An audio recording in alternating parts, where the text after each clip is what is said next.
today. I think I will start from where I stopped last time.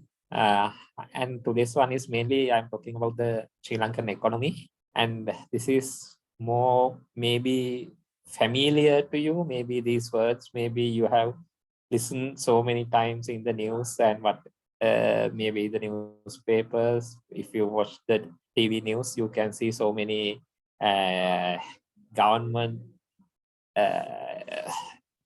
influences on the economy and what kind of things they are trying to do during to overcome this crisis situation. And I will try to give you some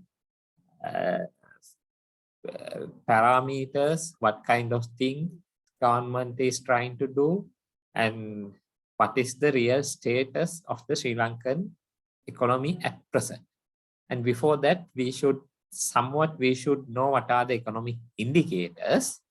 Okay, there are so many indicators in the if you want to learn economics, but here I am mainly talking about the indicators which are related to the unemployment, inflation, and the growth of the country, some growth of the economy. It's like a production, income, employment. But under these headings, there could be so many policies, so many economic terms. Maybe I think everyone know what do you mean by the production levels, then the income levels of the people, then the employment levels, price levels, and inflation. Fiscal policy, that is also referred as the budget policy, but I will explain later in detail, not in very much detail, but whatever the way, if you want to write some general question, what kind of thing you have to look into that. Here in this paper is mostly question will be a generic one. That means you have to analyze the situation. That's the thing, not a exactly not like a university level question. Maybe you have to use all your knowledge you have gathered through these lectures and try to write a descriptive analysis. That's the way normally these papers were, past papers were presented. And then the demand management policies, also referred to as the monetary policies, then trade and industry policies, balance of payment, international wealth and liabilities.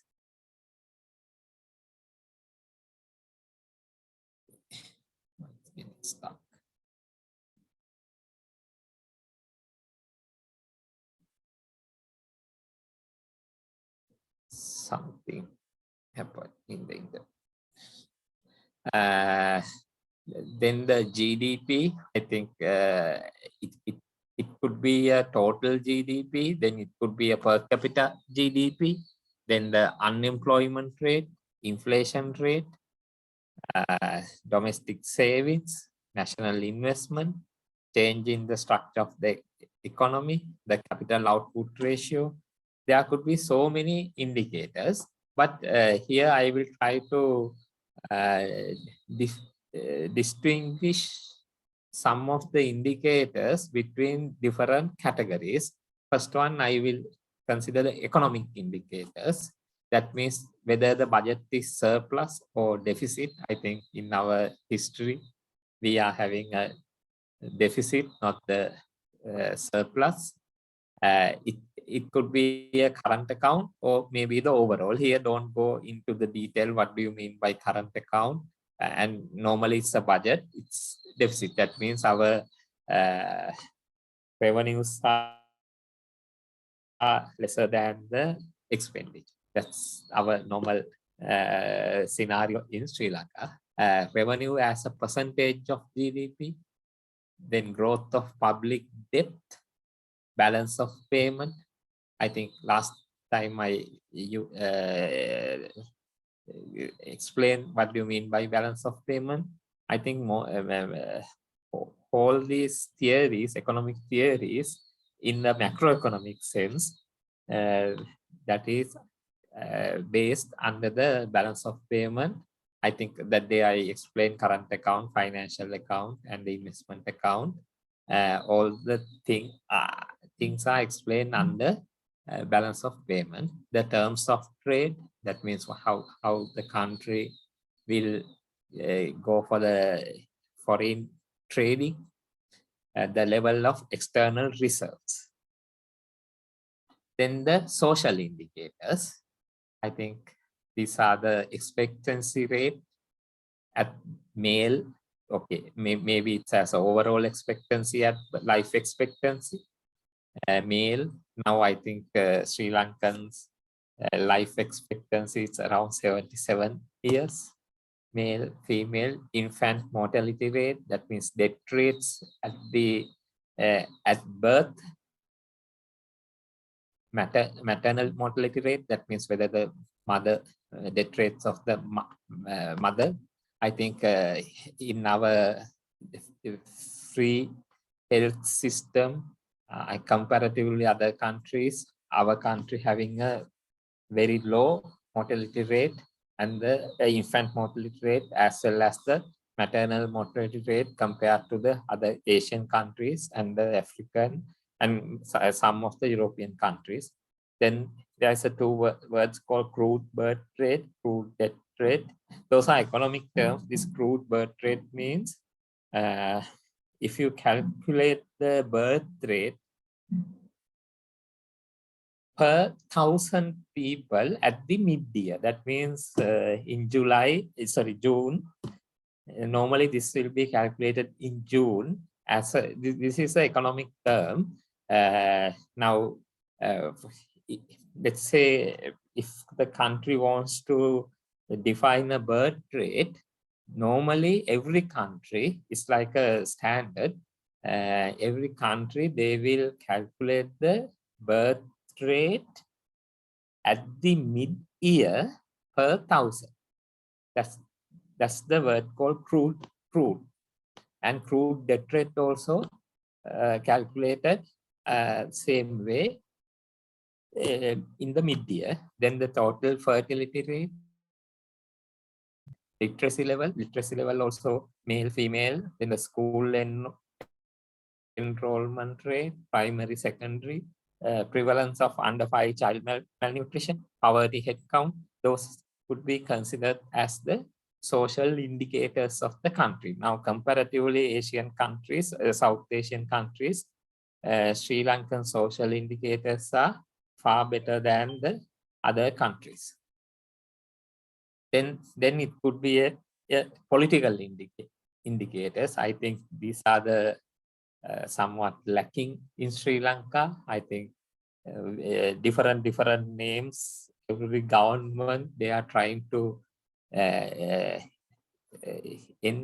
that means enhance the political indicators, but I think I am not analyzing whether they have achieved it or not. But I think since all of you are matured, you can understand whether these things are practically available in Sri Lanka or not. That means regularity of elections, freedom and fairness of elections, sharing of power, devolution of power, multi-party system, freedom of speech, freedom of association, freedom of the media, incidents of political violence, incidents of grave crime, violation of human rights, governance, transparency, independence of judiciary, corruption. Those are identified as the political indicators. But now in a world trend is now majority of the European countries, also the World Bank, IMF, that means International Monetary Funds, when they are providing loans, they force government to secure these political indicators. That means secure means to enhance the political indicators. I think that's the main indicators lacking in Sri Lanka compared to the other countries, not compared to the South Asian countries, but let's say if we are going to get a loan from an International Monetary Fund, definitely their loan conditions itself, they are, let's say they mention you have to show the independence of jurisdiction. Let's say if the funds is coming from the European Union, that's a must condition government has to satisfy. They are not looking at the social indicators or the economic indicators. Majority of the Western and European countries, they force our country to enhance the political indicators. That's the importance of the political indicators. Then the indicators, if with another perspective, you can same indicators you can mention as outcome indicators and input indicators. Outcome indicators, okay, GDP, life expectancy. Previously we mentioned economic, social, and political. Now you can distinguish as the outcome indicators and the input. Outcome is gross domestic product, life expectancy, adult literacy, unemployment rate, poverty.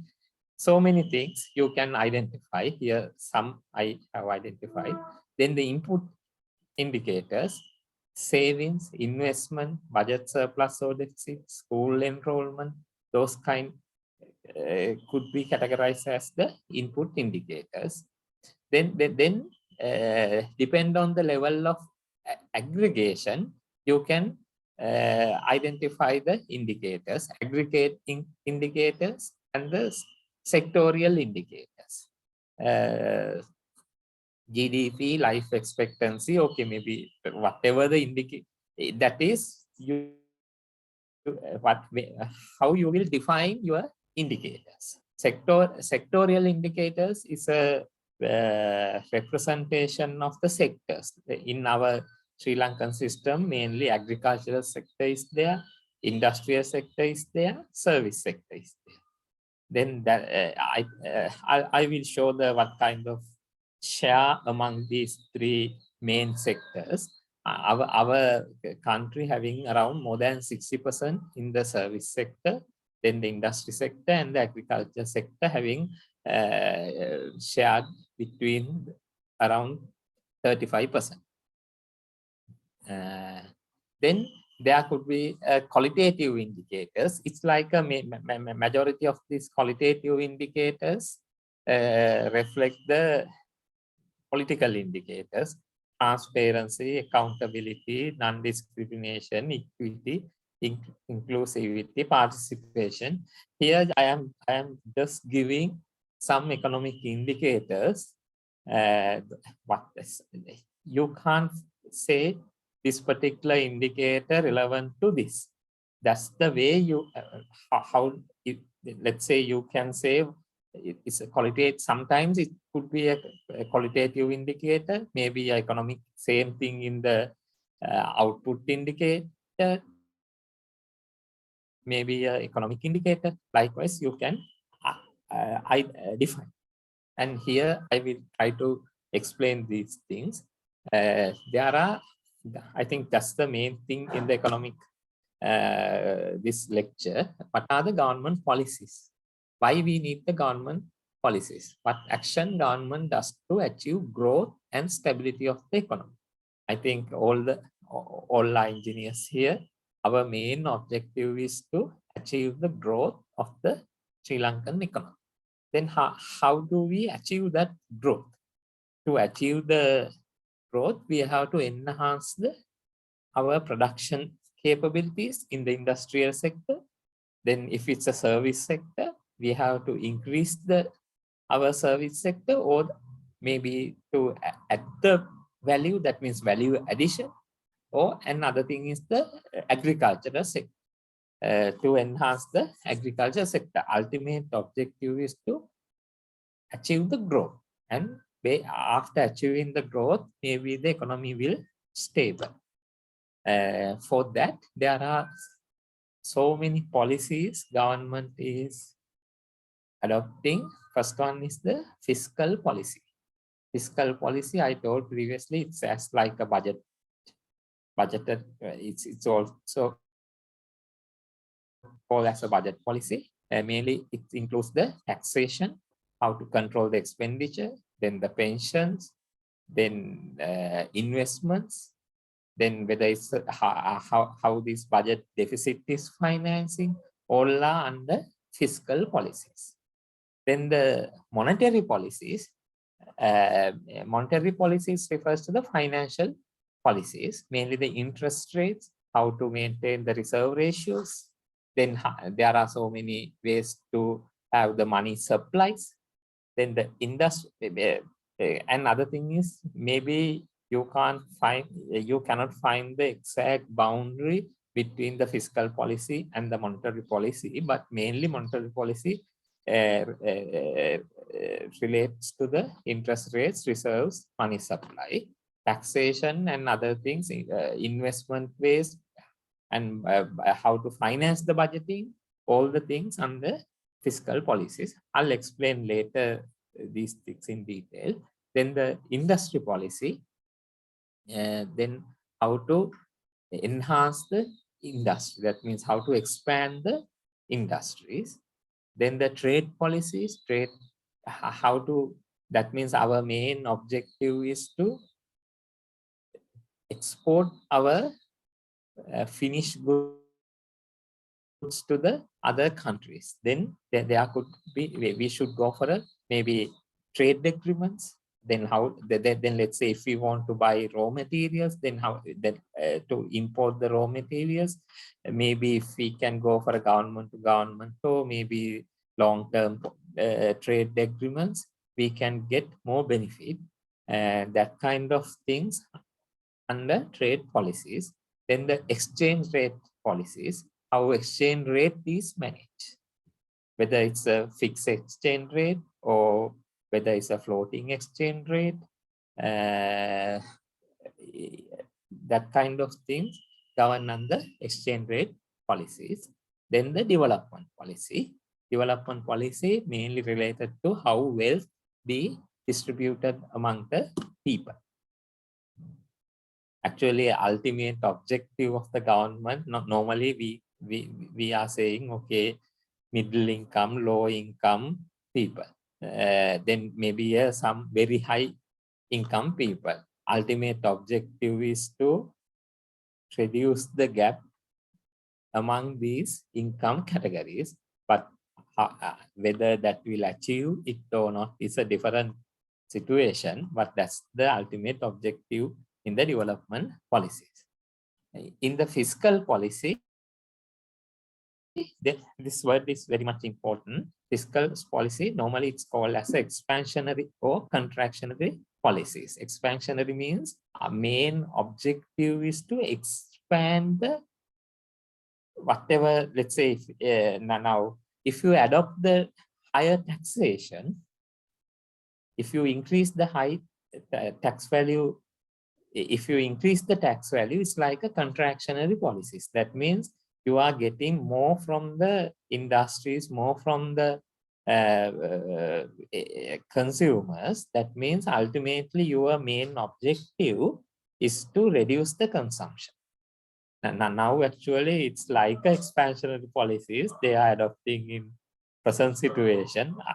I am not talking about whether it's correct or not. Let's say now sugar case, they impose some prices. They want that they increase the prices. Why they increase the prices from, let's say, 80 rupees to 120, they are now 160, like that. And gas also previously it's around 1,500, now 2,700. Okay, maybe so many other factors are there.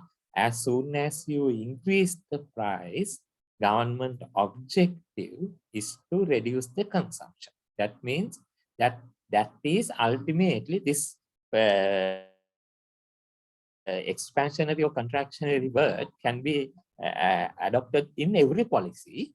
Contractionary means your ultimate objective is to reduce the consumption. Expansionary means your ultimate objective is to increase the output, or maybe they increase the consumption. That's the way. Let's say now if government wants to increase, if government increase the fixed deposit rates, now at presently around, let's say 5%, if they increase to 10%, what is their objective? That means their objective is to increase the amount of savings by the people in the banks. That means they want to take people's money with their hand, and the government indirectly say, okay, you go and invest as a fixed deposit in the bank, then automatically the banks will get more money. That's like an expansionary policy. Now you can hear there are so many incentives they are giving for the foreign currency remittances. Now they are telling every dollar, if you are sending to Sri Lanka, you are giving additional 10 rupees when you convert the US dollar to the LKR. It's like an expansionary policy. That means your ultimate objective is to get more remittances into the country. Normally, if you want to write something in economic terms for some policy, these words are very important: expansionary and contractionary. That's the theory. That's the main concept adopting all these policies. Needs and challenges: rising expenditure. Why we need the fiscal policy? That means there are there are challenges, or maybe a need. That means due to the rising expenditure, you want to control. Let's say if the government revenues are falling, if they want to enhance the revenue, they will go for expansion policy. If they want to reduce the expenditure, they are going for a contractionary policy. Then balloon in deficit. That means when your deficit is growing, then government may have to find the ways to deficit the finance. For that, governments need the fiscal policy. Then let's say to enhance the social welfare, you have to collect more taxes from the people. Now let's say there are so many things government has to incur due to this COVID. They have to bring all these vaccines, everything. They need money. To get that money, they will impose more taxes to the people. Okay. Then also the debt servicing. There are so many liabilities. Maybe that could be past historical liabilities. Okay, there are in our country, every government, they have taken so many loans. Normally, those loans in economic terms, they are called debt. It's a debt. Government has to pay. That debt we have to service. That means I think if you follow Sri Lankan news, in this year, I think around May, June, Sri Lankan government has to service around $1 billion worth of loans to Sri Lanka, and they paid through our reserves. Or if they couldn't pay through our reserves, they will take another loan to service that particular historical debt. Whatever the way, the government has to service the debt. Otherwise, our Sri Lankan economic indicators, maybe the credibility indicators, that will go down. Then no one will give new loans. Maybe investors may not come. All these are governed through these fiscal policy. Then the forecast, likelihood of getting out of control.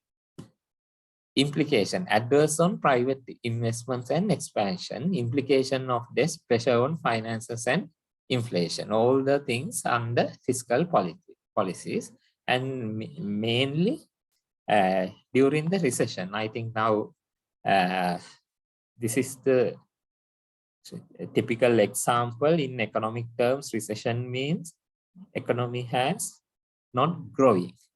That means economy is depleting further and further. Then if you expect private sector to intervene and enhance the growth, that may not achieve according to economic principles also. If to out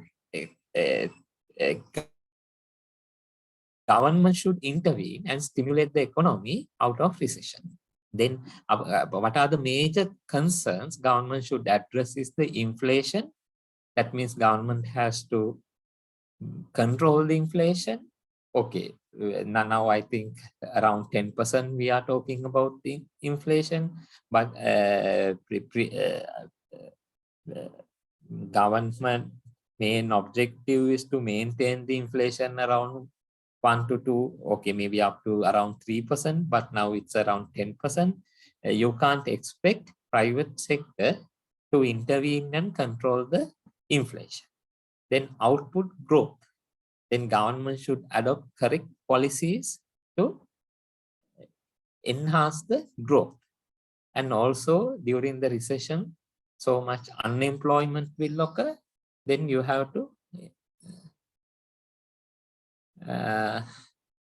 unemployment, you have to reduce there. I think during the recession, so many private sector factories, maybe the offices, the organizations, they will terminate employees since they could not survive in the economy. Because of that, government should interfere. There is some message. There are any action to be taken by. Okay, I'll explain all the things.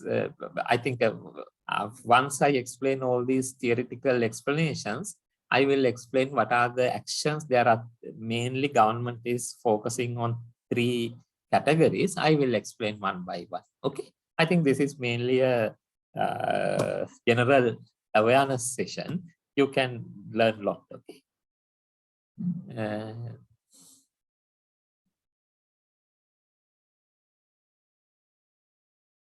Then the balance of payment challenges. I think you can remember what do you mean by balance of payment. Typically, let's say it's an import higher than export. That means we are having a deficit in our country situation. Then other thing is the investment account. Then the financial account. Let's say our reserves are less, our borrowings are high. Let's concentrate on these 2. Then our investment wise, very lower foreign direct investment. That's the situation arise due to this balance of payment challenges. Here, if the balance of payment is a surplus, definitely you can say this country is a good country and it's like a developed country, but in our country situation, it's not our balance of payment every time, it's a deficit. Our imports are high, our borrowings are high, our foreign direct investments are less. Then mainly, what are the challenges? We have to create more export-oriented things. Then the diversifying the exports. Export growth is vital for rapid economic growth. That's the main thing we have to address. That means one thing is our import should be less. That's our objective. That means imports you may not able to lower unless you produce all those things in Sri Lanka. And not only the produce, we have to export our products to the other countries. Ultimate objective is to have a positive surplus when you compare with the exports and import. What is the seriousness of the BOP issues? They hit very quickly. Now now just think about the Sri Lankan economy, then you can see all these things has already happened in the Sri Lanka. First one is the exchange rate crash. Previously, I think more than a year back, our dollar rate is around 180. Okay, now government is saying it's around 205, 206. But if you want to get US dollars, I think government banks also give the dollar at around 235, 230 to 235. I'm not talking about the exact value, but that's the you can see the exchange rate crash. Now, previously, euro is around 180. Now, I think around 260, 207. Then the capital flight, that capital flight means the capital account issue. Countries will face serious forex means foreign exchange deficiency. Now, I think our country, every time we to clear our products, whatever the imports, Sri Lanka is finding very much difficulty to open a letter of credit to import the products, or whatever the products already imported and kept at the harbor, we may not discharge due to the foreign exchange deficiency. And ultimately, current country may be bailed out, but up to now, okay, you can't say Sri Lankan economy is like that.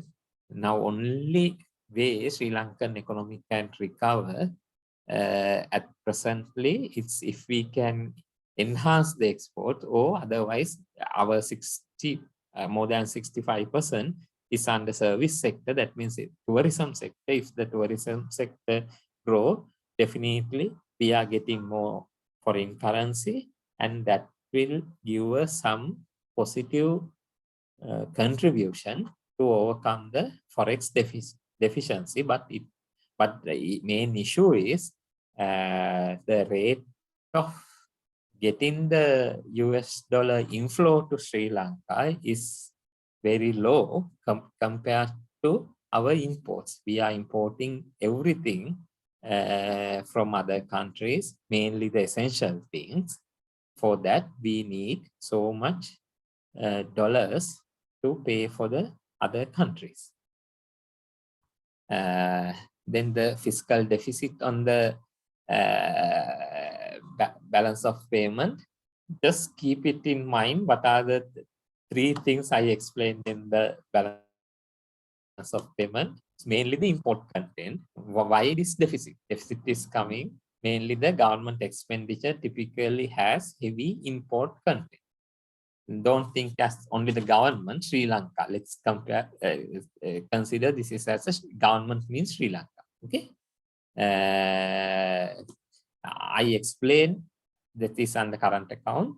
Then the capital borrowings increase domestic liquidity.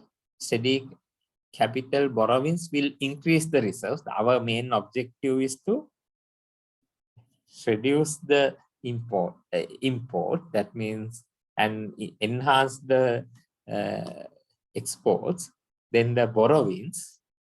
That is the main thing. Now every time, mainly we are going behind so many countries. Maybe the India, maybe the China, maybe the Middle East countries.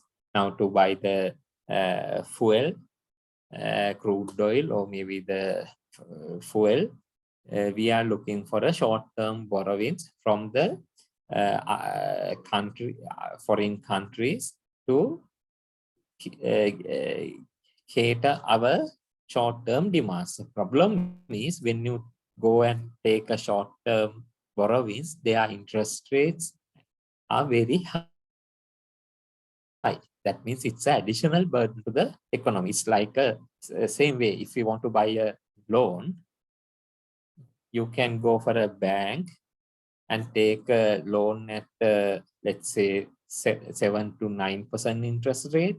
Let's say if you want the urgent cash, maybe if you go and take a cash advance from a credit card or maybe some person, then the interest rate will be around 18%, like that in LKR terms. But if you want to, normally country, Sri Lanka will go and get the dollar loans, then that dollar loans also, if it's a long-term loans, maybe World Bank or IMF, they are giving a concessionary financing. But if you go for some Exim Bank or some other commercial bank, they are giving the loans at a very high interest rate.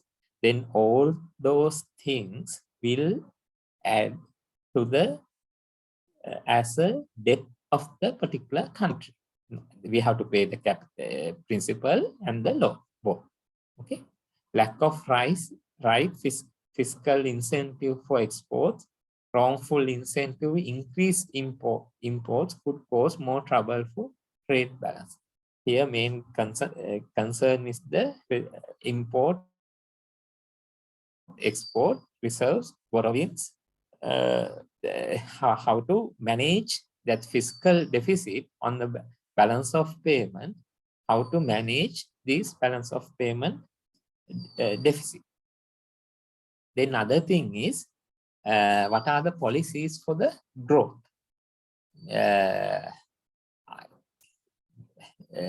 To overcome the recession, I told you have to control the inflation, and other main thing is to increase the growth.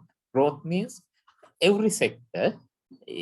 Don't think this is only in the industrial growth. It could be agriculture, maybe service. In our country, we are having mainly 3 sectors: in agriculture sector, industrial sector, service sector.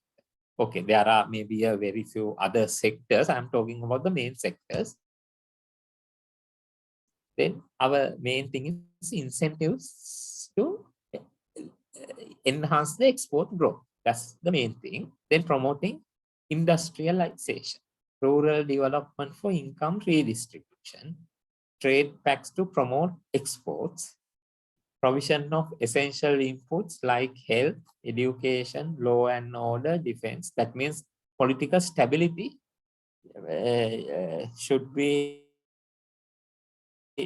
maintained. Then only we can get the foreign direct investment.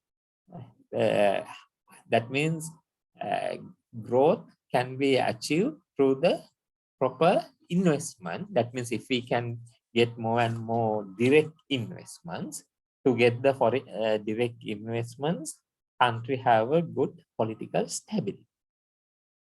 Then suppress heavy tax goods with negative externalities. That's also government is doing. That means they are having different tax levels. Let's say to the non-essential items. Okay, essential items having a lower tax rate or maybe 0 tax level. Let's say now phones, these electronic items, air conditioners, refrigerators, government impose a very high tax percentage. Ultimate objective is to reduce the imports. It's like a contractionary policy. Create public goods with positive externalities, providing funds at low interest. That now providing funds at low interest means the objective is to increase the small and medium scale entrepreneurship. Then government policy for the economic stability, managing price stability. Ultimate objective is to low inflation, maintaining exchange rate. It's very difficult to do the foreign businesses having this floating interest rates. Now let's say when you open a letter of credit to import some product, maybe the dollar rate may be 205.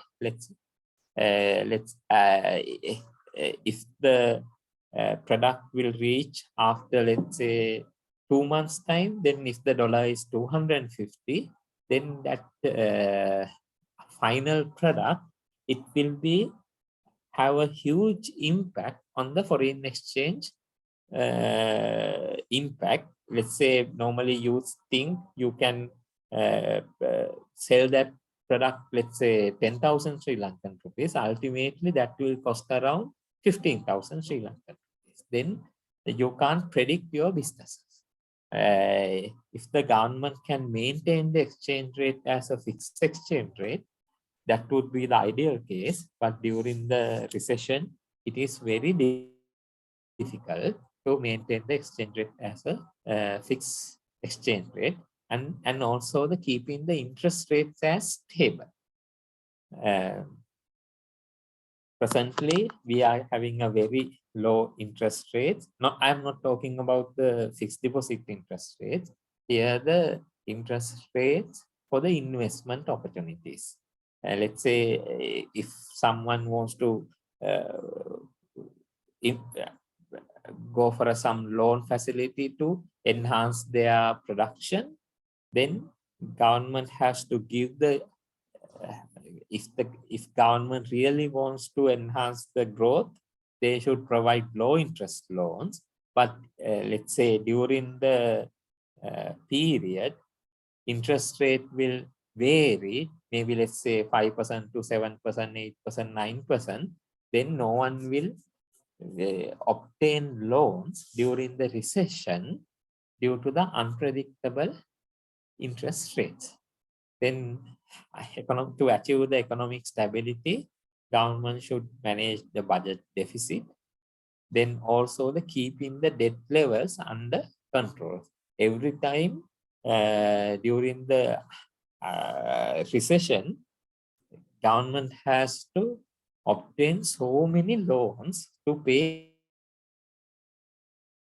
everything. But when you take so many loans, then our debt levels will increase. Then government will go to the parliament and raise the, now in every country, not only the Sri Lanka, every country, they are having a stipulated percentage of loan debt levels. Now, I think recently America, USA also, their parliament also enhanced the raised the debt level of the country. Now, during the recession, it's like a policy decision. What is the maximum debt level can country can accommodate? That is, they are enhancing the level since they need more and more borrowings from the outside parties to overcome the recession. Then what are the fiscal policies normally government is adopting during the crisis situation? Stimulus packages, or those are the words they mention, austerity measures. Okay, stimulus packages means they are giving some special promotion packages to come to Sri Lanka and invest. Maybe the taxes, maybe the very low price lands, maybe the locations, maybe the free port services, maybe free aviation services, that kind of things they are providing to enhance the foreign direct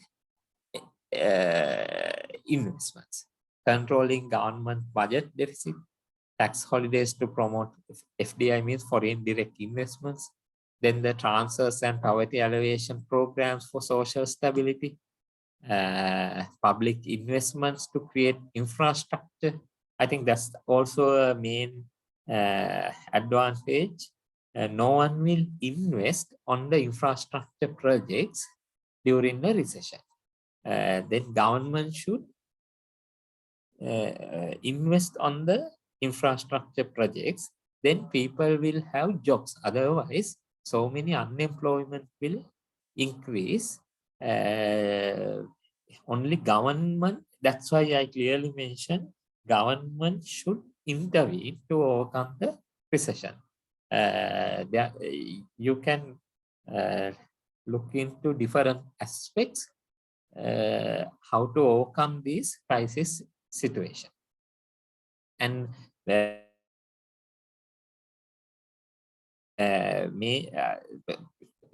another thing is the private sector they may do their business at a low level, but government has to do a lot of interventions. Maybe government has to give these stimulus packages to run their day-to-day activities. Normally, private sector, every time they are looking for the profit, they are operate on profit-oriented businesses. When there is uncertainty on the economy, they may not invest. Then government should intervene and give them more opportunities to invest and overcome this crisis situation. Normally, deficit occur when the government revenue is less than the government expenditure. It can be deficit, very common, enough revenue to meet expenditure, or overspending when economy is not doing well. Then surplus, it's a rare, means that government makes good revenue or being stingy when economy is doing well. Okay, maybe a balanced economy is there. That's the ideal case. It's extremely rare. Fiscal policies neutral. Here, I just mentioned expansionary and contractionary that I have already explained.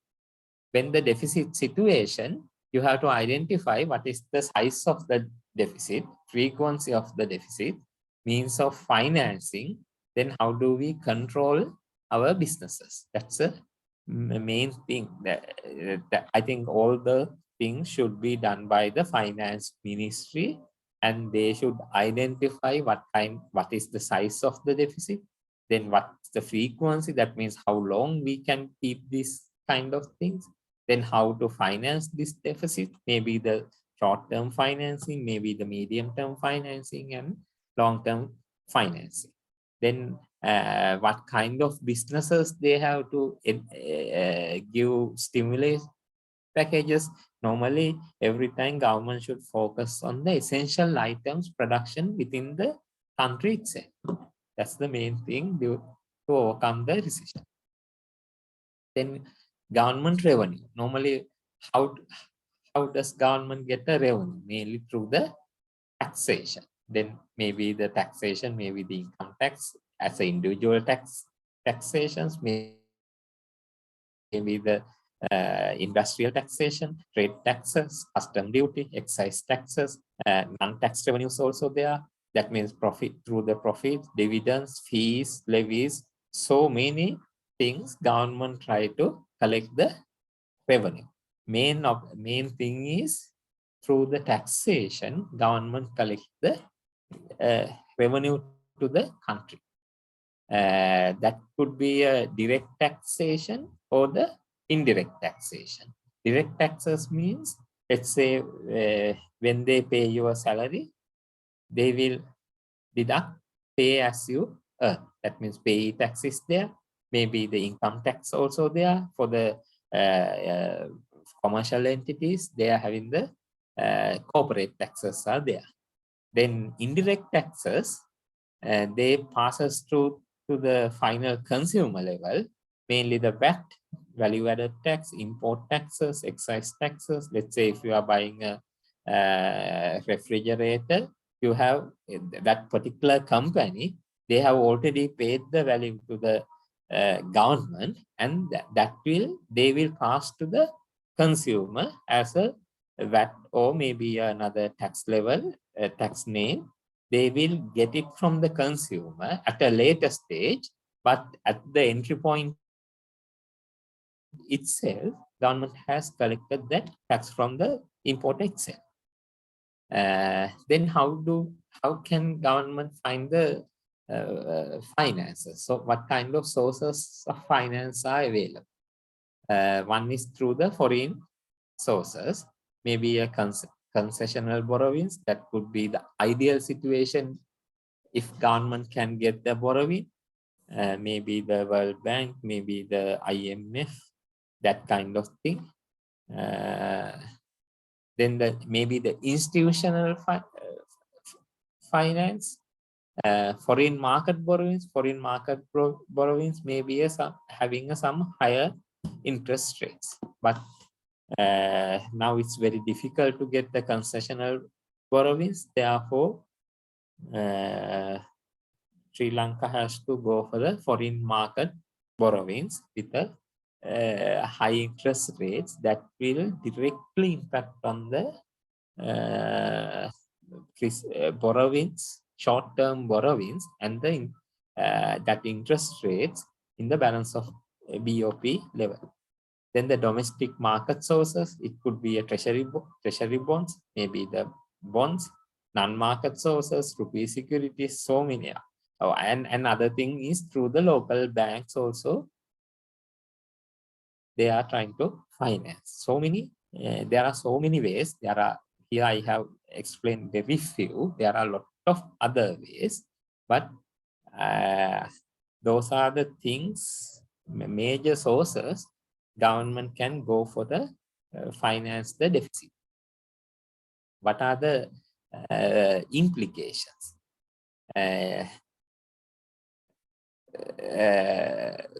When you go for a domestic financing, there will be an inflationary effect that will increase the interest rates, and also government has to print the money. I think that's the main thing now government is doing. Government is thinking how to serve the Sri Lankan people. That means they have to pay the salaries, they have to pay the welfare activities, everything in LKR terms. That means rupee terms. Now government, no other, since there is no other option, government is trying to print more and more money. Then more and more money means, okay, they will, Sri Lankan people within Sri Lanka, we are having money, circulation is there through the printing of money, but that does not mean we are having foreign exchange. That's the present situation. And okay, people will have their salaries and other things through the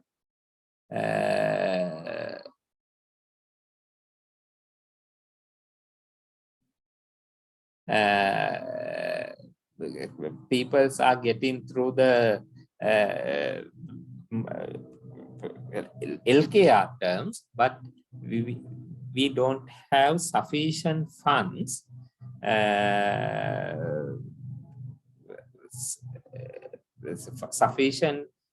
funds to get our foreign exchange to buy our imports.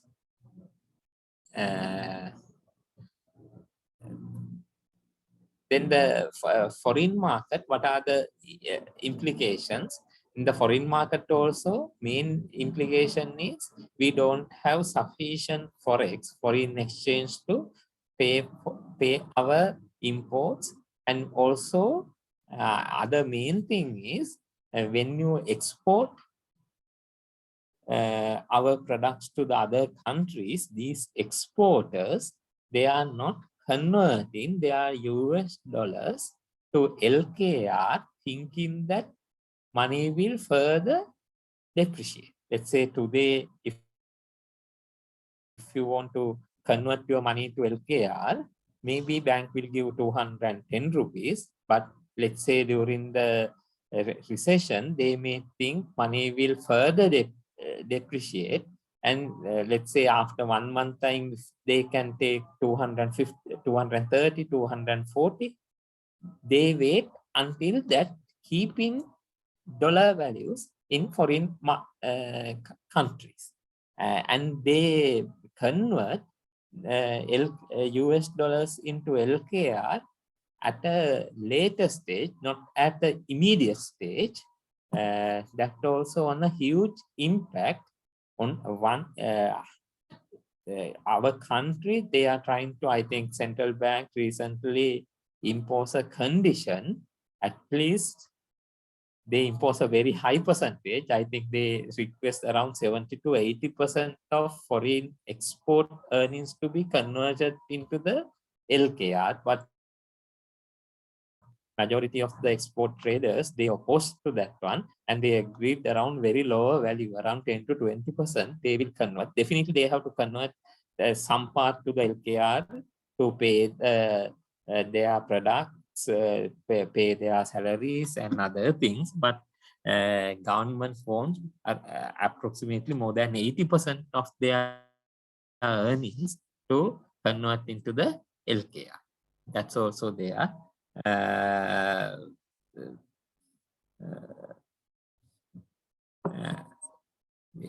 There is we will see the present situation. I just want to give some basic features of the Sri Lankan system. What are the economic terms? With this, we will try to focus on the values and present conditions. Then you can learn more on this one. At present, I think we are having a severe COVID-19 lockdown impact. Because of that, we are having our economy is not perform well. What are the main situations arose due to these present challenges? Shortage of foreign exchange and fears about the sharp depreciation of the Sri Lankan rupee. Okay. Do you have power in your houses? Hello? Hello? Yes, in our area is okay, Yes. sir. Yes, in Paradura, yes. What? Yes. Okay. Is there anyone impact having an impact on power? Because in my house, I don't have power, but I can do a lecture on 1 hour with my things. Shall we continue then? Is it okay? Only 23 participants are. I think around 23 still the participants are there. No, we'll do that. Okay.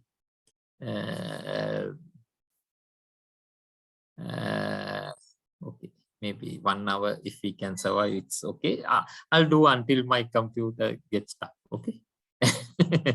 Shortage concerns about the debt sustainability, then the weakened revenues, unfavorable sovereign ratings, concerns consumers. SME means the small and medium entrepreneurs facing serious challenges, deterioration of the confidence, hostile international and local media reports also there. That's also a bad impact onto the Sri Lanka. There are so many imported goods by the importers are stocked at the harbor without paying the letter of credits. Now actually everyone knows government is trying to pay 210, 215 for the US dollars, but these unauthorized remittances through the unauthorized agents, they are paying 240, 254 US dollars. That because of that, most of these remittances come through unauthorized channels. Unauthorized channels means they are not remitting these US dollars to Sri Lanka. They are just paying LKR values to the Sri Lankan people. Let's say if you want to convert if you want to remit, let's say from Middle East country, if you want to remit your salary to the Sri Lanka, if you go to an authorized bank, they will transfer that US dollars to the Sri Lankan bank in a legal way. If you go for the unauthorized location, they will request some agent in Sri Lanka to transfer the equivalent LKR values to your account through a Sri Lankan person, but they are not transfer the whether let's say US dollars to the Sri Lankan bank. Ultimately, Sri Lanka does not get the real US dollar value, but internally in Sri Lanka, you are getting the equivalent amount in LKR. That's a huge impact at present due to this currency conversions. Then we are having very low level foreign exchange reserves. Then there are so many loans Sri Lanka has to serve, and that's the present challenges. Our main objective is to find out what are the ways we should overcome these challenges. This is the progress of over years. You can see GDP at current prices. In 2005, it's around 24,000 million, but now it has been enhanced to the 80,000 million. You can see comparatively 2014, 2019, 2020. This is up to 2020, still not 2021 is available. It's almost stable, but that stable is not a good thing. GDP should increase if the country is growing. And our main, this is in the US dollar terms, let's say the per capita from 2005 to 2020, it has been increased, but clearly you can see there is a decrease from 2014, 2019, and 2020. That means 2020, mainly the impact due to the COVID. Here, I am not going to compare everything here.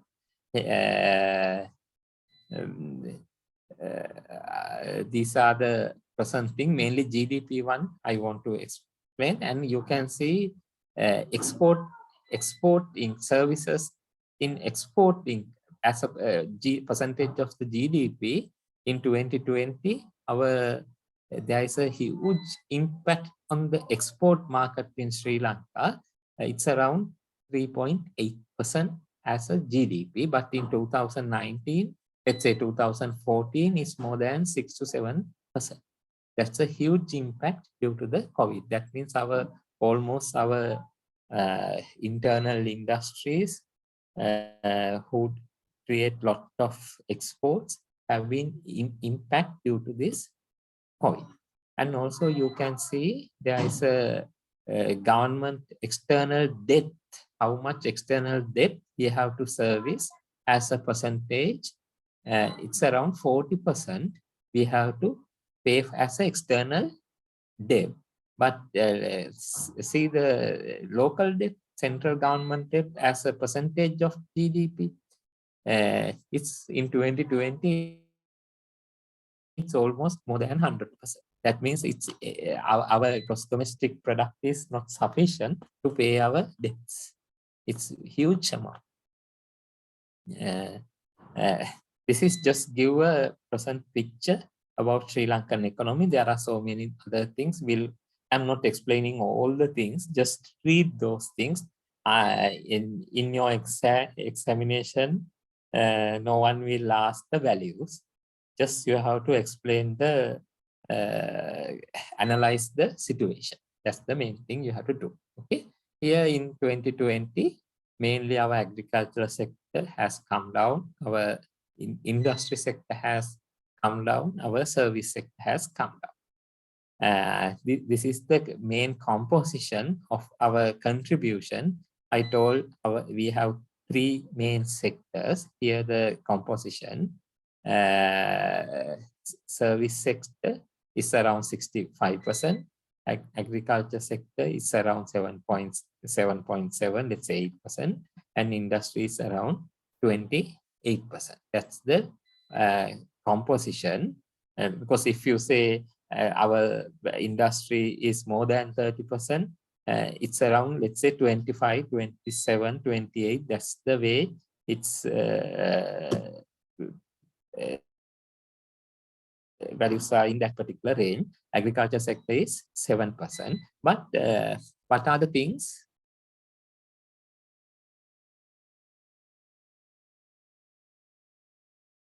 Yeah, I'll explain these things. Wait, okay.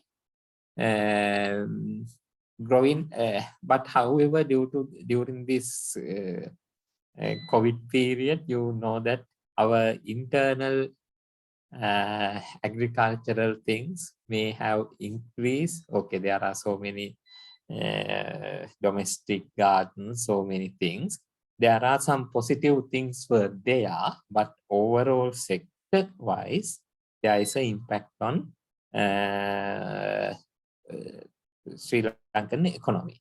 If you go through the details of the each sector, okay, you can find growing of fruits, growing of rice, growing of vegetables may have increased, but that does not mean overall sector having growth on the particular thing. Here I am not explaining everything. And economic growth over years you can see. Let's say now in 2020, 2021, they expect positive growth, but that may not happen. This was prepared around mid of 2021. This is a provisional value. They expect, no one will say, no one will forecast for a negative growth. Everyone wants to go for a positive growth. But the issue is, you can see very clearly in 2020, we had a -9. Everywhere you can see our growth is minus, but let's say they expect some positive growth, but once we get the actual values for these particular quarters, you may see there will be a negative growth as actual value. Here you can see unemployment also increasing. Now 2020 in Q3, it's around 5.8%. This is the peak time of the COVID. Here you can see in 2019 around 5%. That means almost 5% has reached from 2019 onwards. That means there is a direct impact due to the COVID situation. And depletion of the economy over years, there are so many indicators on that. There's an export, import, trade deficit. You can see here our export is less and imports are high everywhere. Here you can see in our country, normally that was the situation. Maybe in the real term values, here the exports, you can see previously we had the 19.9 imports, but here in 2021, imports were reduced. This import were reduced mainly because government has put so many restrictions on the imports. Otherwise, you can see our imports around 18.9, 19.2. This is US dollar billion. Okay? 21 billion, 22.2 billion, 19.9, but 2020 and here 2020 January to August, it's around 13.3. Here compare with check here 2020 value, it's a comparatively lower value. Mainly government has put so many import restrictions on here. That's like a contractionary policy. Then the tourism industry, you can see how much. Here you can see, don't think we are having a huge. Now let's say here our import bill is around 20 billion Sri Lankan rupees. You can see. Okay, but here our export, our tourism sector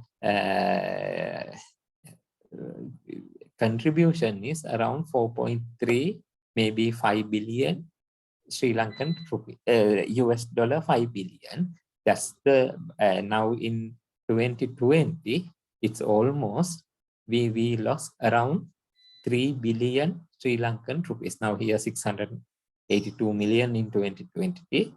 In 2019, it's around 3,607 million. That means 3.6 billion. Almost 3 billion Sri Lankan rupee, US dollars we lost through the tourism industry. Here you can see up from January to August 2021, only 33 million Sri Lanka could able to earn through the 33 million US dollars we can earn through the tourism sector. You can see the impact on tourism maybe due to Easter Sunday attacks, or maybe now actually mainly due to the COVID situation, not only Sri Lanka, it's like a overall country. We'll go for other things. Revenue, non-tax revenues and tax revenues. You can see it's a 2020 onwards, it's a drastic reduction. Actually, government also, this present government also reduced the tax rates and other things. They expect in 2019, this government thought by reducing the tax rates, they can enhance the money circulation among people, and that will enhance the growth within the country. But due to the unforeseen COVID situation, that kind of thing didn't happen. But you can see the government expenditure. Government expenditure has been increased in 2018. Total expenditure is around 2,000. This is in rupees in billion. Okay, let's say 2,693 billion, and that has been increased. Up to now, we didn't get the exact values for this period. And here you can see the foreign debt and the domestic debt. Let's say now end of July 2021, Sri Lanka has to pay around 16,752 billion value rupees. Okay. Out of that, you can see domestic debt like that and foreign debts like that. And impact on government debt and sovereign ratings. This is the Sri Lankan sovereign ratings. Every time, all the ratings, they have degraded Sri Lankan economy.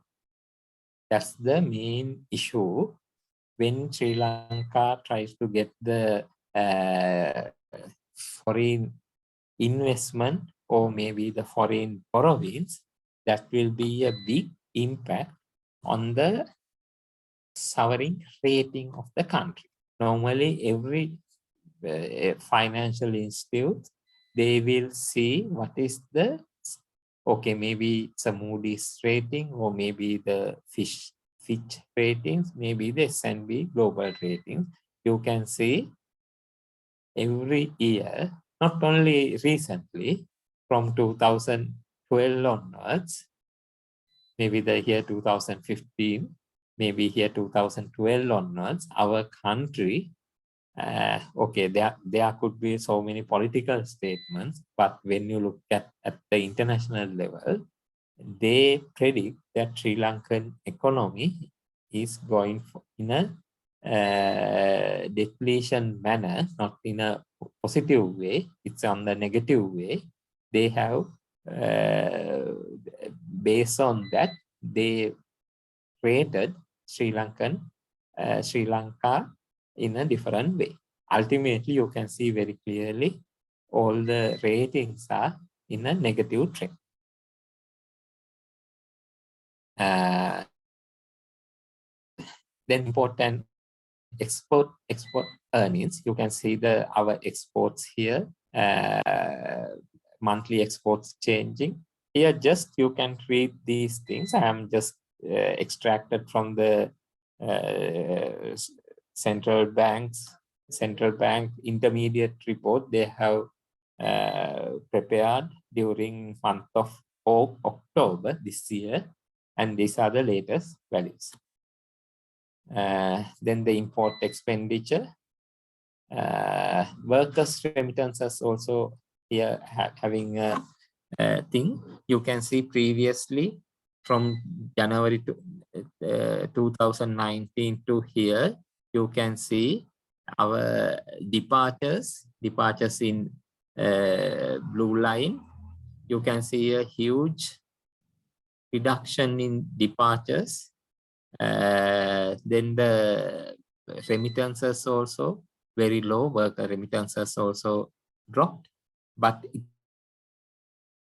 has been coming up, but you can't see a remittances like previously. In comparison of the remittances and tourists arrive, that's international level. Here very clearly you can see the international tourist arrivals. You can see the where is Sri Lanka from January to May. It was a negative compared to the 2019. It was a negative value. That's reflect as a 33 million US dollar revenue from the tourism. Remittances also, Sri Lanka having a it's like a positive thing, but there are other countries having a negative values, but it's not a higher value compared with the 2019. And our main thing is how to overcome these challenges. I will, since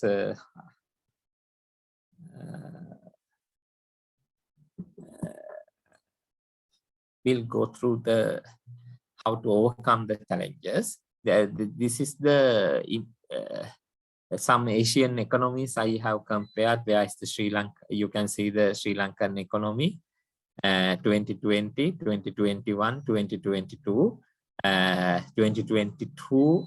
Our case is actually this one by the Sri Lanka. Otherwise, all our 2020 and 2021 are negative values. You can see the Singapore 2020, they also had a negative value, but 2021 they have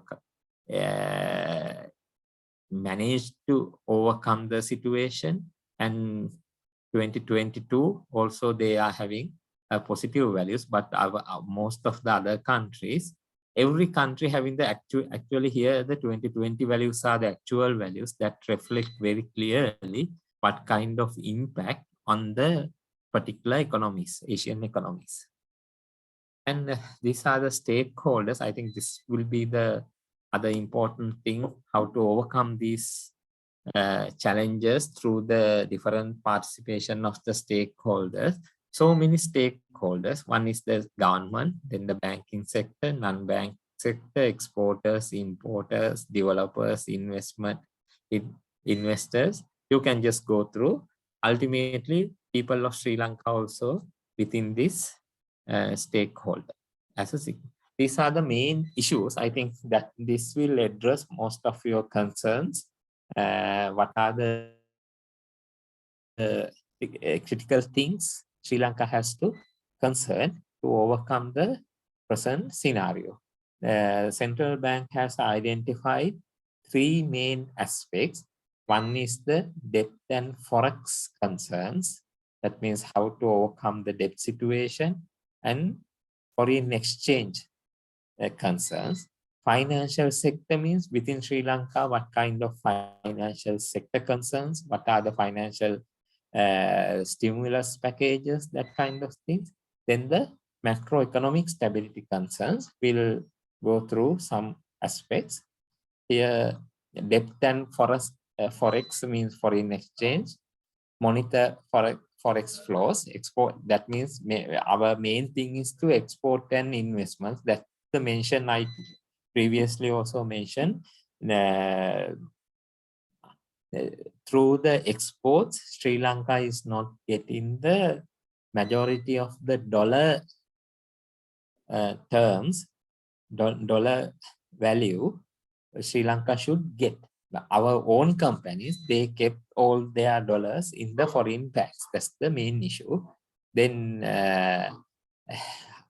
here I have combined the debt and forex concern discussions with respective governments to secure short-term, medium-term government-to-government finance. I think you also heard now Sri Lanka is looking for Oman government, Chinese government, Indian government. they wanted to get it from the government to government financing instead of for financial institutions or the Exim banks or the other commercial banks. Definitely, when the government to government finance is coming, there are concessionary terms are there. Then other thing is the monetize selected non-strategic and underutilized assets. Okay, I think this is a nice term they are mentioning. They ultimately government objective is to lease or sell the government assets. Maybe they may mention these are underutilized assets. And other main thing is to attract foreign direct investment into the Colombo port city. That's through having a special act and special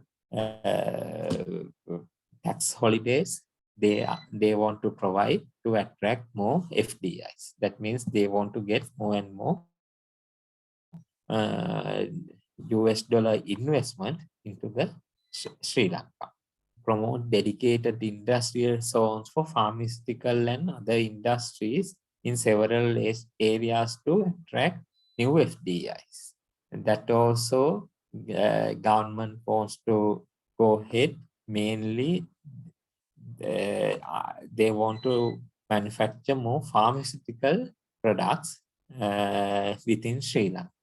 Facilitate inflows from the implementation of tax amnesty through the Finance Act. Okay, maybe you can interpret these things in different manner, but ultimately, okay, maybe that is black money, they want to convert into the legal money. During the recession, the government main objective is to get more and more dollars into the country. Introduce appropriate tax adjustment to promote domestic value addition of exports and ensure conversion of export earnings. Then discourage forex leakage through online and informal channels. I think that's a very hot topic in Sri Lanka at present. Encourage import alternatives. That means, okay, maybe import alternatives means, let's say if you want to use milk powder from New Zealand or Australia, if you can drink more fresh milk, it's like an import alternative for milk powder. And immediately prepare the entire country for the resumption of the tourism. I think you can clearly visible there is a huge reduction in the tourism income, around 3.6, around 4 billion US dollar worth of tourism we lost during this year. That's the main thing. And continue the scheme to pay extra ₹2 per US dollars. I think maybe day before yesterday, they mentioned that will be extra 10 rupees they are paying if the foreign person remit, that means Sri Lankan person remit their salaries to the Sri Lanka. Continue the payment of addition interest on special discount deposit accounts. That's also for the foreign currency accounts. Facilitate improvement of the country's sovereign credit ratings. That is the most important thing I want to improve. You can see, I think you saw there all these S&P, Fitch, Moody, everyone degraded the Sri Lankan sovereign credit ratings. Because of that, no one will give a concessionary financing, or the no investor will come and invest on Sri Lankan economy, since these ratings are very low. Because these foreign companies also, they have to raise the money raise their investment in their country banks, they will assess the Sri Lankan economic situation, our sovereign credit ratings through these international reputed rating companies. When they mention the ratings are very low, no one will give loans or the investment of funds to that particular foreign companies to invest in Sri Lanka as well. Then there are so many things: resolving debt and forex concern, encourage foreign exchange investments in Sri Lankan government securities and Sri Lanka development bonds. Here I have explained so many things. At least you should be able to not the memorize, understand at least 5 to 10 concerns, and those things you may need to elaborate your answers to the questions. Okay. Support foreign investors to invest in non-bank sector institutions, support establishment of equity funds for the SMEs, let's say, another main thing is the foundation to move more value-added high-end products. That's also an important thing. Up to now, Sri Lanka is exporting more and more conventional items. They want to export more value-added high-end products from Sri Lanka. Promote branding of Sri Lanka, diversify business with a greater focus, utilizing domestic inputs, remit earnings and savings through formal channels and make use of high interest rate opportunities domestically in LKR. Expand campaigns to attract foreign investors for Sri Lankan real estate, including condominiums. I think that's other main thing. Now you can see so many apartments, condominiums developed by the foreign companies in Colombo, and they want to expand that investment in real estate more. Promote foreign investment in Sri Lankan real estate based on the resident long-term visa incentives, investment in warehousing, plug-and-play services, dedicated zones for IT. For that, all the things to happen, they want to change the Finance Act also to attract more investment. There are so many restrictions imposed on present Finance Act that may not attract more and more finance foreign investment. Then second one, this is the debt and forex issues. Other one is the finance sector investment. Support the efforts to strengthen the financial sector through introduction of appropriate tax reforms to facilitate non-banking sector consolidation. That means government wants to regularize the tax system, and every time we are telling, government is telling our tax system is very complicated. They want to resolve those things and then reduce the dependence on state-owned banks to fulfill financial requirements. Majority of the SME developers, they are going on this People's Bank, Bank of Ceylon, and they want to reduce the dependency on that one. And they want to go for more and more commercial sector loans, encourage state-owned business enterprises to diversify their borrowing sources. That also there. And I think I will just give an example from the Ceylon Electricity Board. Now they request Electricity Board to borrow the sources directly without going through the Finance Ministry. That means, let's say if we can borrow the money directly, that won't impact on the government borrowings. That kind of things they want to encourage. Mainly the state business enterprises, they want to borrow directly.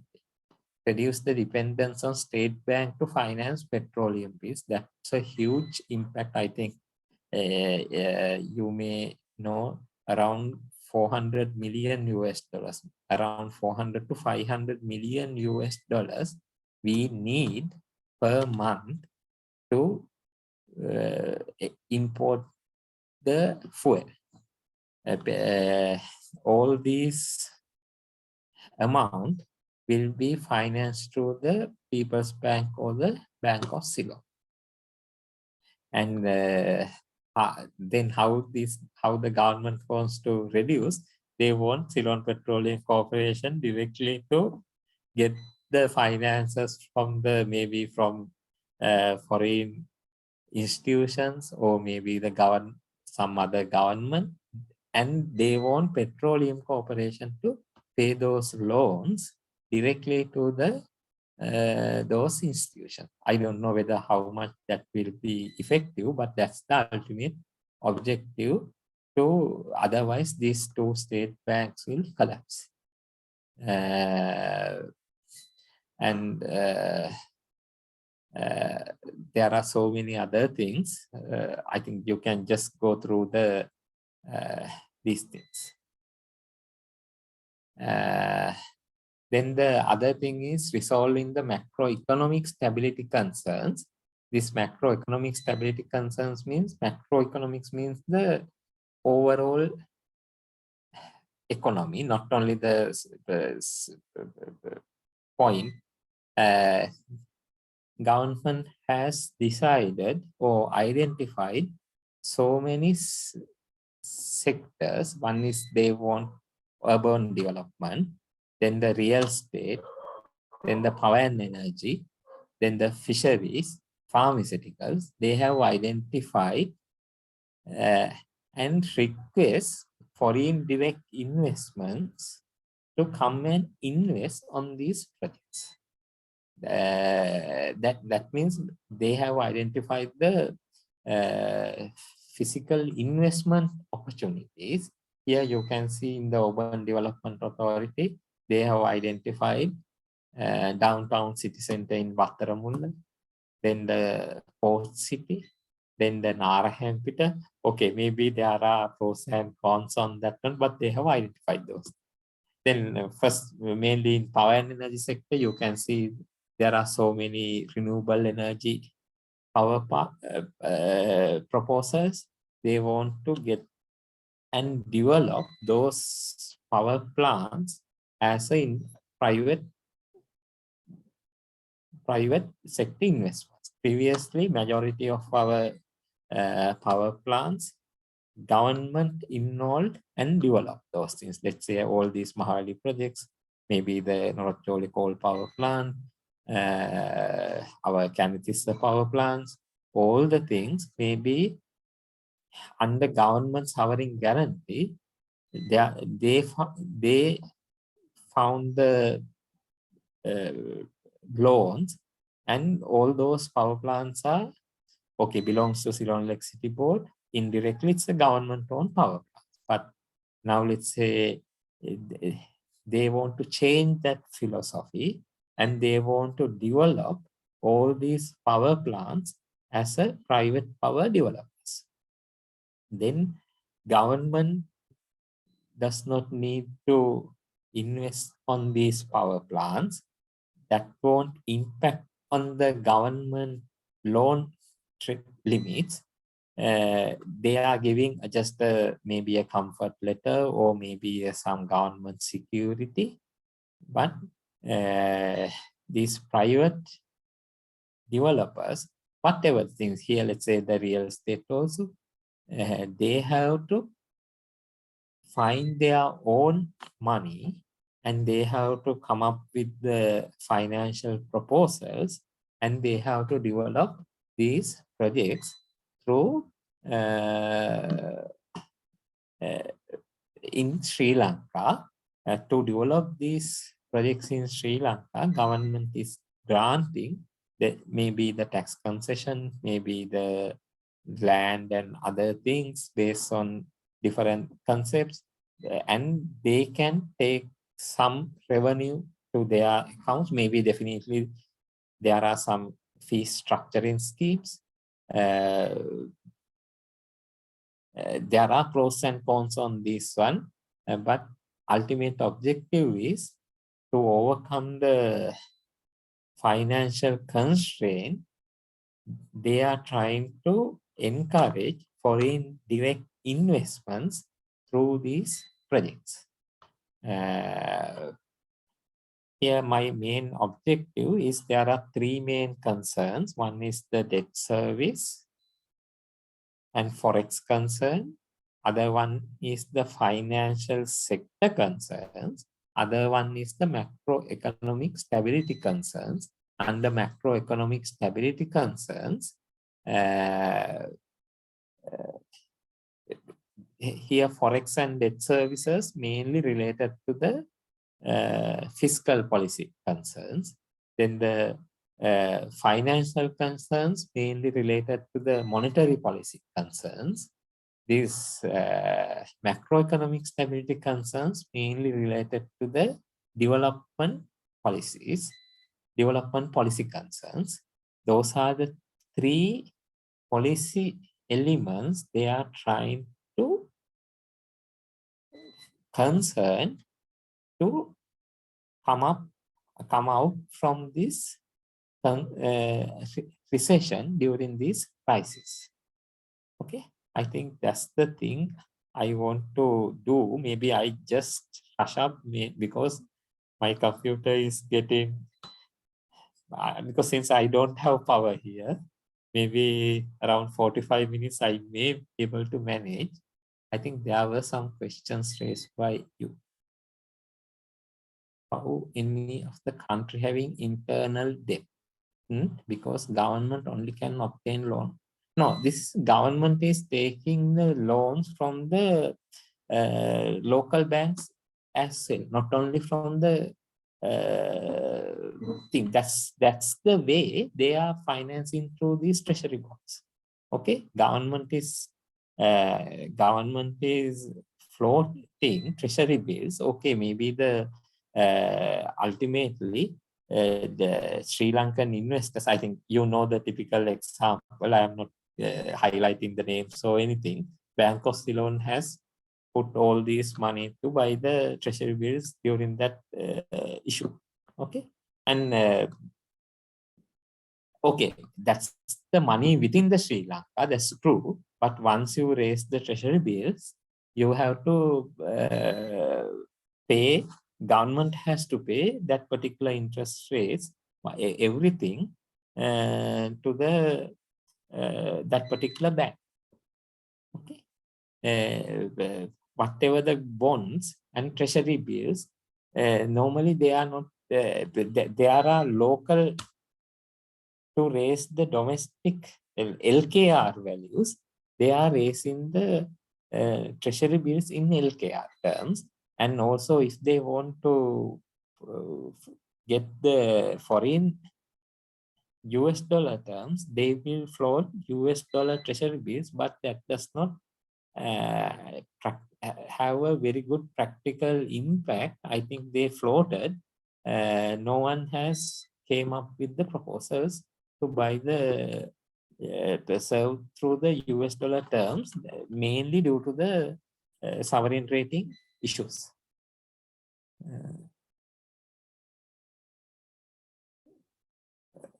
Wait. There's a one also in the current news I saw, we will get the swap from India. Could you please? Okay, I think this is a swap means a way of financing. It's like because I am not going in detail about how they will give in the law. So that means how they finance the method of finance. There are so many. Let's say it's through an export credit bank, maybe the Exim Bank, maybe a direct government to government, maybe through. Normally swap means it's like a government to government mechanism, having low interest, but there are some conditions they mention under the swap conditions they impose out of some majority of the percentage of the goods they have to buy from that particular country. Okay, that's the main thing. Let's say, I think they were now this fertilizer and other things, Indian government, they are imposing, they are giving the money, but we have to buy majority of the products from them.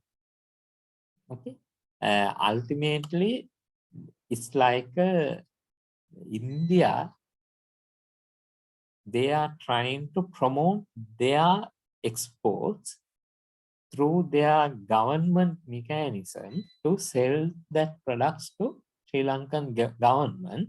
Okay, maybe since it's a government to government mechanism, we may get some concessionary terms, but ultimately we have to pay to the India as well. We may not able to utilize that 100% amount to buy our own things. Maybe Sri Lanka needs, out of that 400 million, maybe Sri Lanka needs, let's say 300 million to pay fuel bills. But that does not mean, maybe they will give, they can say, okay, they will give Indian oil company to buy the fuel from India to serve Sri Lanka. That kind of situation under this swap mechanism.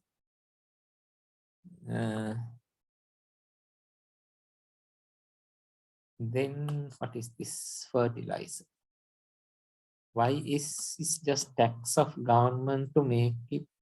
Why is it just tax for government to make it revenue? Why to making money through government run businesses? Why do we import many goods instead? Okay, I think there are three questions. Why is just tax for government to make its revenue? I think that's the main acceptable, transparent manner. Normally, when government is, let's say, government is imposing a tax on your salary, every country, not only Sri Lanka, I think in everywhere in the world, government revenue, they earn through the tax system. Because government has to do so many social welfare things. If you allow private sector to do the social welfare aspects, now here we are having free education, free health system, okay, then the public transport system, so many facilities provided through the government. And let's say pay the teacher's salary, everything, government has to earn money. To earn, that's the main income. Like now when you are earning salary as your revenue, government revenue is government revenue is mainly on tax system. Okay, that's the world acceptable source of finance by the government. Why not look into ways of making money through government-run businesses? Okay, I think you know when you have a government state-owned enterprises, what kind of impact, maybe due to the political interferences, so many things are there. Okay, everyone is talking about the transparency and we are not influencing on the these enterprises, but there are so many political influencers and they do lot of political things and they may not able to run the state-owned business enterprises as intended. If this state, let's say now, typical example is Sri Lanka Telecom. Previously, purely telecom belongs to Sri Lanka, the Sri Lankan government. After that, they had a private public participation and major shares they sold to the Japanese investor. And now telecom become profitable venture than previously. But definitely, it should be under government, okay. Due to the poor management, maybe the poor decision making and lot of protocols when you run a business in a government entity. That means you have to take so many approvals, that take so many cabinet decisions, then so many political influences. That's the concern when you run the state-owned business enterprise. And that made, let's say, if all the things are perfect, that may be a best thing. But another main thing is when you run on as a monopoly, there is no competition. You may think, I think when you compare with the competition is there, then with the competition, I think now telecom, you can get a good example. Then they took the Mobitel, then they have to compete with the Dialog. So many things were there. Okay. Why do we import many goods instead of produce local? I think it's a good example to critically analyze. No, it's true. I think our main thing is our labor cost is high. Because of our cost of labor, everyone thinks if we bring that thing from the other country, maybe the China or India, since they are manufacturing in very bulk quantities, they are getting the very good economies of scale. That means economies of scale means their production cost is very low. Let's say and since they are producing the products to the huge market, that benefit, they can get it in the international markets as well.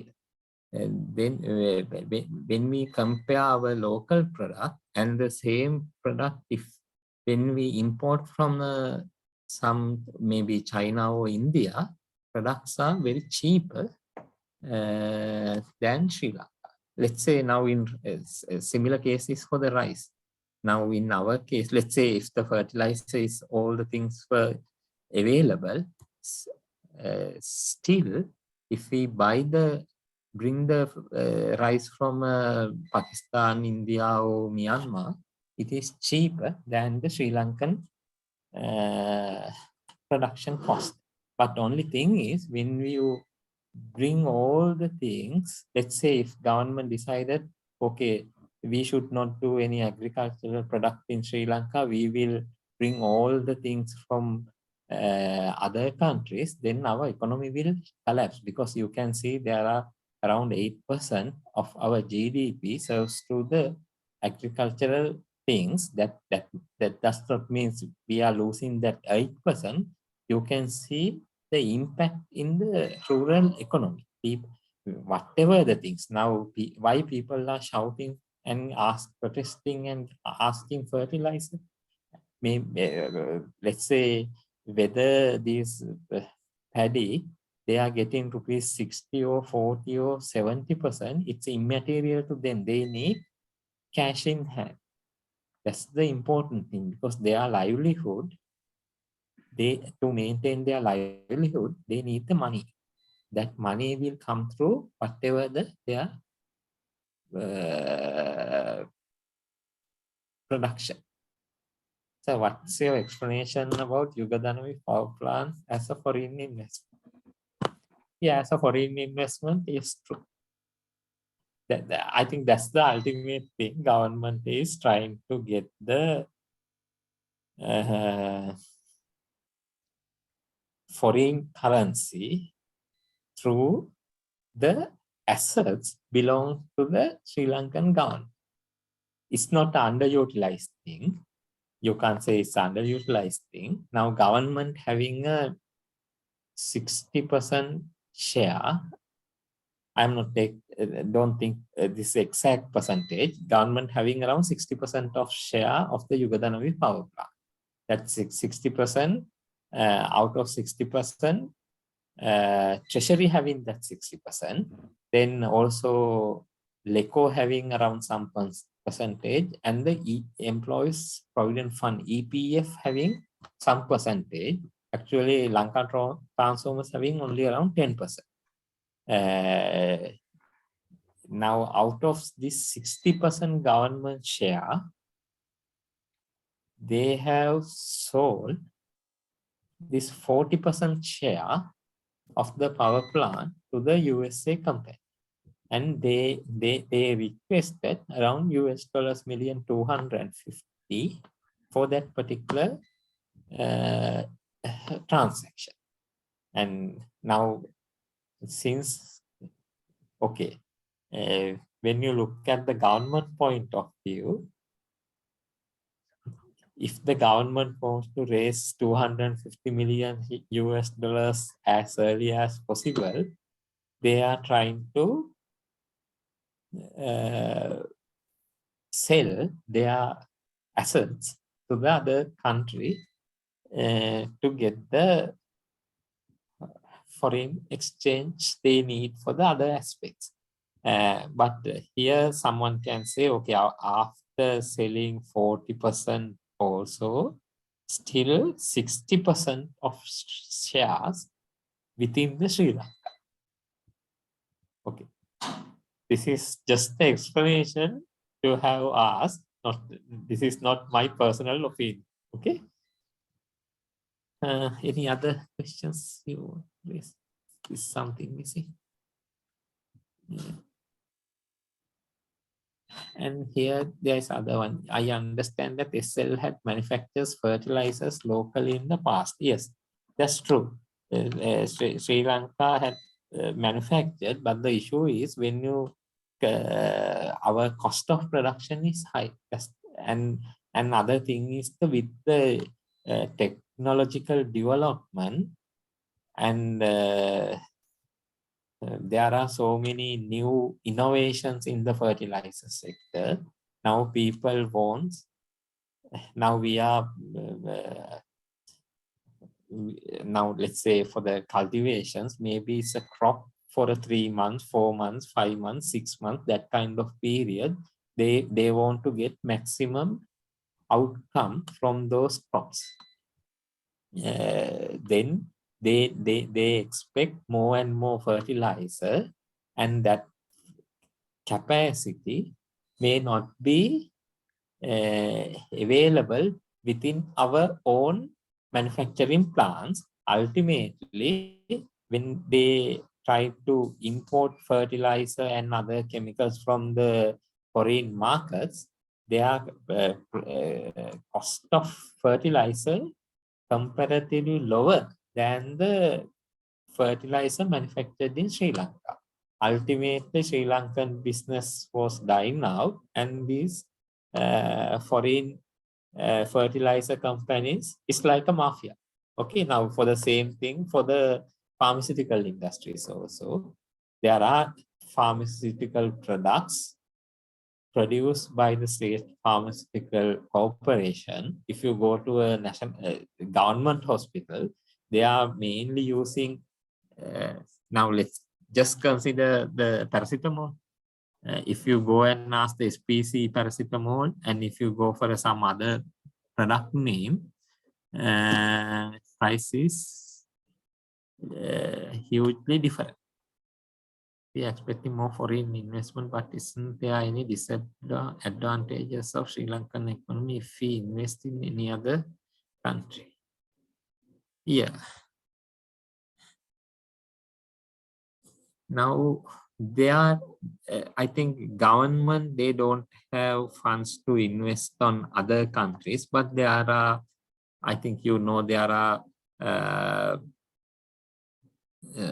garment industries, garment factories. They are having factories in Bangladesh, in the Middle East countries, and these energy companies, they have invested in African countries and the Bangladesh, and these real estate companies, they have invested in Middle East countries. Okay, but ultimately, issue is when we invest on a particular country, whether we are getting the maximum benefit from that particular earnings to the Sri Lanka. The same thing now. Let's say if the company invest in a Bangladesh factory, they have to pay majority of the salaries and other things to the Bangladesh employees as well. Okay, there are some agreements to have, let's say, 60% from them, 40% from them. That kind of agreements, that's the thing. I think terms of trade agreements to promote our export and our services to the Sri Lanka. Let's say if you request investment from the foreign direct investments and invest in Sri Lanka, then definitely a higher component, maybe the Sri Lankan people, we can impose, okay, maybe 40% of the workforce from Sri Lanka. Like that, we can get more benefits than investing in other countries, since we may not able to invest in other countries mainly in industrialized way.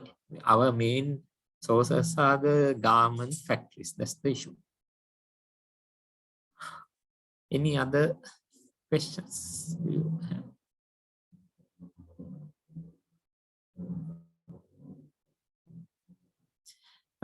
Okay, since there are no other things, just go through these slides.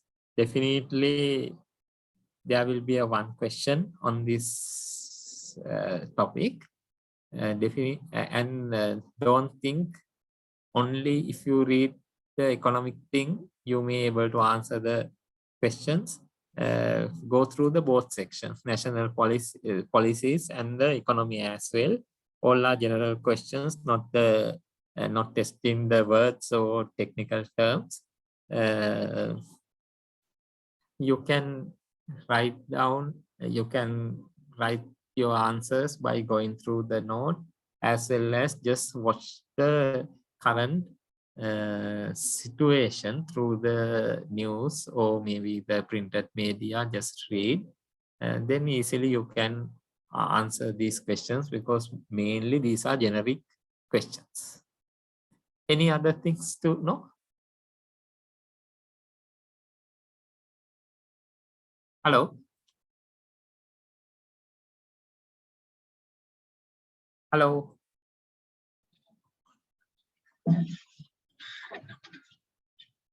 Otherwise, shall we stop the class?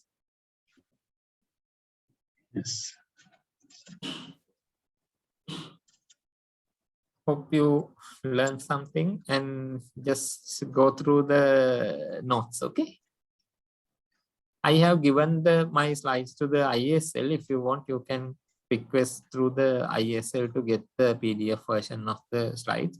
Just go through the central bank report as well. Then that will give you a common understanding about the present Sri Lankan economy. Okay. Thank you very much. Have a nice day.